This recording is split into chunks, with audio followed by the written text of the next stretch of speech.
Halo teman-teman, Assalamualaikum warahmatullahi wabarakatuh. Di sini kami akan membahas suatu permasalahan, yaitu dari kasus banjirop di Semarang. Kami dari kelompok 4. Sebelum itu perkenalkan, nama aku Audrino Dani Musabel. Aku Nawida Rizka Ramadhani. Aku Siti Rafianingsih. Aku Indah Dewi Anggraini. Aku Fabian Feranda, dan ini kameramen kita bernama Rizky Dewi Rendra Hadi. Asik.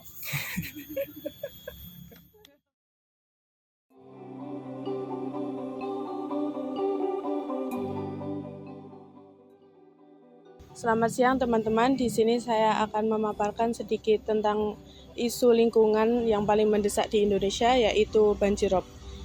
Kasus ini memuncak pada tahun 2022, bukan hanya semata-mata karena bencana alam saja, tetapi penyebab utamanya adalah kombinasi pasang air laut yang tinggi akibat gravitasi bulan dan faktor iklim global, penurunan muka tanah akibat penggunaan air berlebihan dan pembangunan, serta kerusakan sistem drainase dan ekosistem pesisir pantai seperti hutan mangrove. Faktor-faktor ini bekerja sama menyebabkan air laut naik dan menggenangi daratan. Banjirop atau genangan air pasang laut yang melanda kawasan pesisir utara Jawa, khususnya Semarang, yang terjadi sejak Senin 23 Mei merupakan hasil dari interaksi kompleks berbagai faktor, mulai dari fenomena siklus bulan dan cuaca ekstrim hingga isu jangka panjang seperti penurunan muka bumi dan pemanasan global sebagaimana diungkapkan oleh para peneliti Badan Riset dan Inovasi Nasional.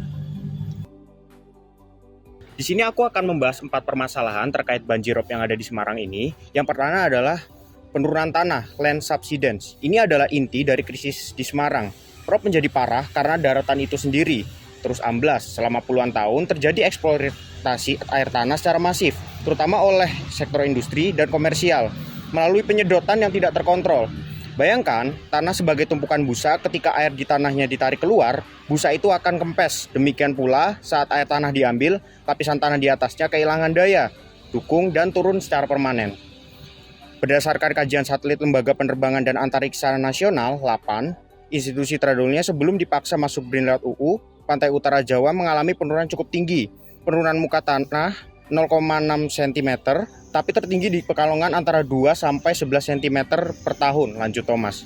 Dan menurut pakar geodesi dari ITB, Heri Andreas mengatakan, menurut pengukuran satelit alimetri, penurunan muka tanah pesisir di Semarang, kata Heri, mencapai 10 cm hingga 20 cm per tahun. Data menunjukkan laju penurunan tanah di Semarang mencapai 10 sampai 20 cm per tahun. Yang kedua, pemicu alam, siklus bulan dan pasang surut.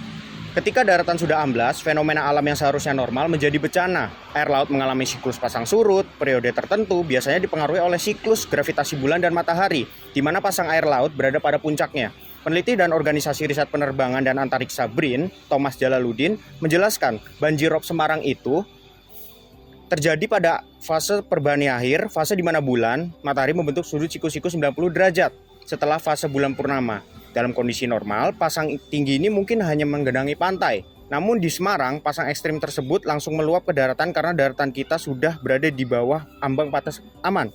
Jadi penurunan tanah mengubah pasang yang wajar menjadi banjirop yang fatal. Yang ketiga, faktor global, kenaikan muka air laut. Selain faktor lokal, Semarang juga menghadapi tekanan dari isu global perubahan iklim. Pemanasan global menyebabkan es di kutub mencair dan secara bertahap permukaan air laut di seluruh dunia meningkat.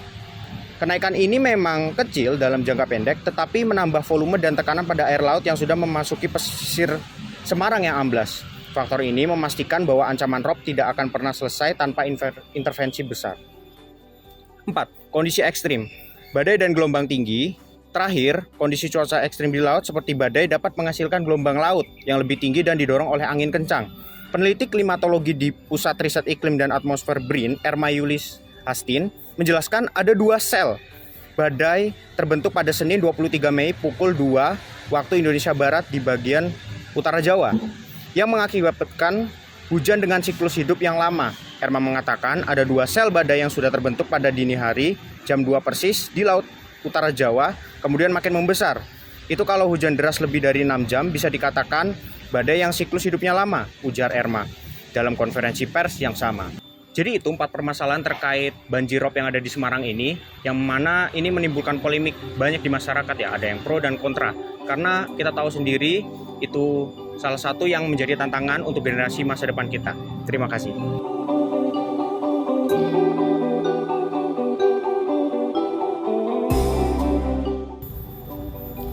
Banjirop di Semarang tidak dapat hanya kita pandang sebagai fenomena alam semata, melainkan sebagai kelalaian pemerintah dalam mengelola wilayah pesisir sesuai ketentuan hukum lingkungan dan tata ruang. Sering kita melihat dalam pemberitaan di wilayah Genuk, Tanjung Mas, Tambak Loro, dan Semarang Utara mengalami banjirop berulang. Namun, pembangunan di kawasan tersebut tetap dibiarkan tanpa pengendalian yang memadai. Undang-Undang Nomor 32 Tahun 2009 tentang perlindungan dan pengelolaan lingkungan hidup mengatur kewajiban pemerintah untuk melindungi dan mengendalikan dampak lingkungan. Namun, jika kita melihat dalam pemberitaan bahwa pabrik dan pergudangan di wilayah Genuk, Tanjung Mas, dan Tambak Loro dan Kaligawe terus berkembang di atas lahan resapan tanpa evaluasi lingkungan yang memadai, pembiaran ini melanggar pasal 6 Undang-Undang Nomor 32 Tahun 2009 dan menyebabkan daya dukung lingkungan menurun sehingga rob semakin parah. Peraturan Pemerintah Nomor 46 Tahun 2016 mewajibkan setiap kebijakan daerah mengintegrasikan kajian lingkungan hidup strategis (KLHS) sebagai dasar pengambilan keputusan. KLHS Pesisir Semarang memang telah disusun, tetapi rekomendasinya tidak diterapkan secara konsisten dalam kebijakan tata ruang. Hal ini tampak dari masih diputuskannya pemanfaatan ruang di wilayah yang memiliki risiko ekologis tinggi. Contohnya, daerah Tanjung Mas dan Tambak Loro di Semarang Utara mengalami penurunan tanah sekitar 5 hingga 13 cm per tahun. Di wilayah Genuk dan sebagian Semarang Barat mencapai 8-15 cm per tahun, serta Bandar Harjo, Kemijen, dan Bom Lama yang juga terdampak subsidensi. Penetapan pemukiman di wilayah yang sangat rentan menunjukkan bahwa rekomendasi KLHS tidak diterapkan dengan baik. Dampaknya, kebijakan tata ruang menjadi tidak adaptif dan memperburuk banjirop. Baik, selanjutnya undang-undang yang dilanggar yaitu Undang-Undang Nomor 26 Tahun 2007 tentang penataan ruang. Undang-undang ini mengatur bahwa ruang harus ditata secara aman, berkelanjutan, dan sesuai karakter wilayah. Namun, di Semarang Utara dan Genuk, pemerintah tetap menerbitkan izin industri dan pergudangan, meskipun wilayah tersebut sudah lama ditetapkan sebagai zona merah banjirop dan penurunan tanah. Kawasan yang seharusnya difungsikan sebagai ruang terbuka hijau dan daerah resapan justru berubah menjadi kawasan padat bangunan.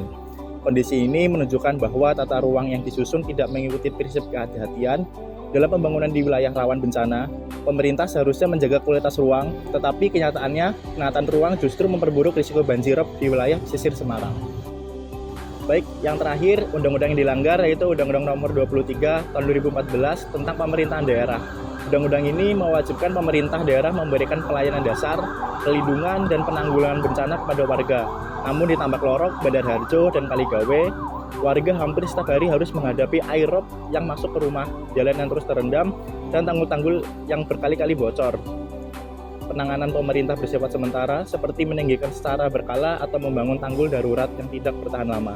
Kondisi ini menunjukkan kegagalan pemerintah dalam memenuhi kewajibannya untuk melindungi keselamatan warga dan memberikan perlindungan dasar, karena solusi yang diterapkan tidak menyelesaikan akar masalah dari banjirop tersebut.